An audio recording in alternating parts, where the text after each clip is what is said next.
Verse 1. In that year, Pharaoh, king of Egypt, died, and his son Magron reigned in his stead. And before his death, Pharaoh commanded Joseph to be a father to his son Magron, and that Magron should be under the care of Joseph and under his counsel. And all Egypt consented to this thing, that Joseph should be king over them. For all the Egyptians loved Joseph, as before now, only Magron, the son of Pharaoh, sat on his father's throne. And he became king in those days in his father's stead.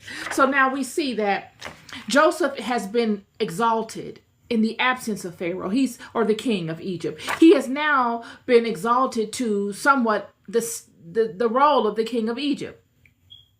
Surely the king of Egypt's son is the placeholder. He's the front man. But Joseph is the power behind the throne in Egypt. And what the Bible doesn't contend on, or doesn't convey, is that from the end of Genesis to where scripture picks up in Exodus verse 1, there's a huge amount of activity going on. Joseph hasn't transitioned. When the baton is passed to the king's son, Magron, and Joseph is acting as king by making executive decisions, he's also waging war on behalf of Egypt to keep Egypt's enemies at bay. You see, whenever there's a transference of power, whenever there's a situation where the king is transitioned and there's a change in ownership or change in the throne, there's always an enemy vying for a seat, friend. It's always someone looking to come and challenge the authority.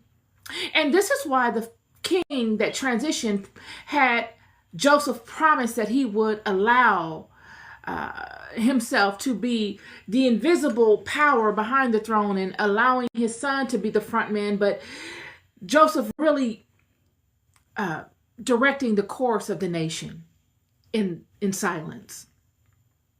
And a lot goes on. I really don't want to devote a lot of time into it, but a lot has to do with the children of Edom and Esau coming into play, and them having these issues, and Edom and Esau coming to contend against Egypt and looking to war with them to see if they could usurp Egypt, and Israel giving them a spanking.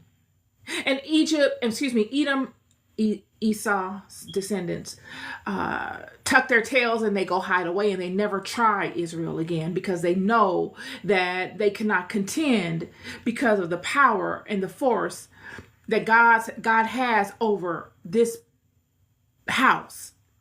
But they go and they wage war with other nations, and all this activity is going on for expansion of borders, for the accumulation of resources, to increase headcount, to invoke fear. All these psychological and physical war tactics are at play to establish dominance within this area.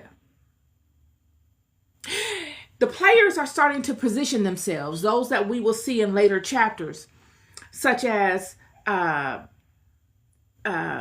Balaam and his whole family of people coming forward, the children of the east that we will see in later chapters coming forward, the Midianites coming forward. All these people are coming forward because they're looking to establish some form of dominance in this region. And not to get so hung up on that,